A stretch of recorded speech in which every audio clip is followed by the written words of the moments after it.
Есіне адамды қайын. В общем, 5 апрельде маған жүрегім операция жасау керек болады. 4 күні ФГДС өтуім керек. ФГДСнің аппараты сынып қапты. Я не попала на операцию. Одан не істеймін? А у меня муж говорит, сен Раушан апаң бар емес па? Раушан здесь она сегодня пришла. Уже 2,5 года она пила вот это жаңағы и этот сол Раушан апаң сияқты. Она на 10 лет старше меня. Намного моложе выглядит, чем я. Да. Вот почти 3 года она это употребляет телефон. И это говорит, давай свою сестру вызывай. Я ей звоню, Раушан апа келіп кетші, айтшы маған осы не туралы капсула туралы айтшы деп. Содан она пришла, и мы начали уже принимать. Первую презентацияға алып келді сразу же. И это менің күйеуім никогда сенбейтін. Ой, шарлатан, бұлар, зачем деп айтатын. Ол наоборот маған жүр барайық деп. И я вот с собой вот Таню еще взяла, соседку. А она хромала, еле ходила. Ко мне я чаю зову, она говорит, ой, не могу, мне ноги болят. Каждый раз в другом месте живет. Знаете, как она приходит пешком? Надоело уже за чаем. Супер. Чайға келеді, любой жақты звондасам болды жетіп келеді. Ты представляешь, я же пешком пришла, сама пришла деп. Классно, По аппарату ходила, сама ходила. Бұрын баласы на машине катады. Енді менің результаттарым өте тамаша болып жатыр.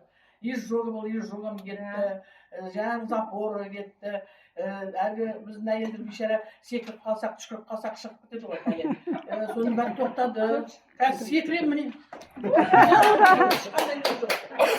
Қайдағы секірген, ана туалетке жеткенше уже не успел.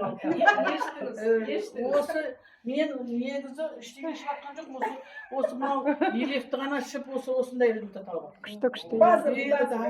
Сосын қолым менің өзім медицинада жұмыс істеген, хлоркамен өмір бақи жұмыс істедік қой. Бұрынғы кезде біз жұмыс істеген уақытта перчатки деген бір проблема болатын. Біз перчатка хлоркаға қолымыз салып берген, и қолым менің экземем кетті. Міне мақтан аламын.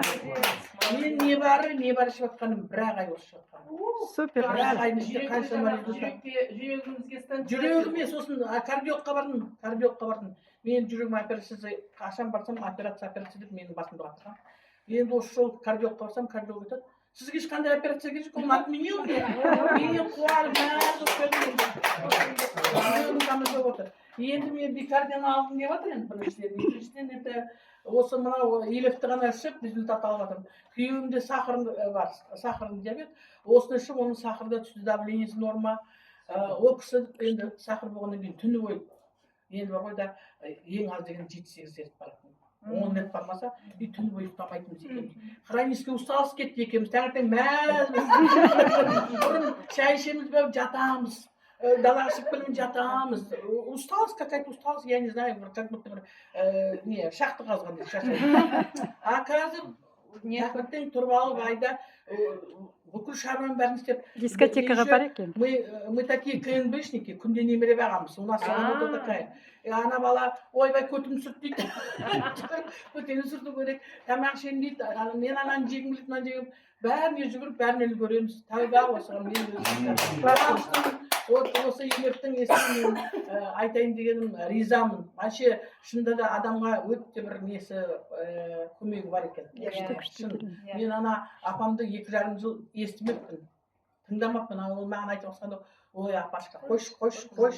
Өйткені мені так не беспокоило. Когда мына жүрегім ауырған кезде, мен өзіме керек болғаннан кейін алдым міне. Өте тамаша нәрсе. Бикардио ішпепсіз, е? Бикардио ішкен жоқпын. Елефтің өзінен тамаша болған. Месяц только пьем же, да? И мне мына подружкам, Таня, за тебя я тебе буду говорить, у нее, она без амипрозола не могла жить. Она сейчас без амипрозола, элев только кушает, и у нее это желудок хорошо работает. Да? Да.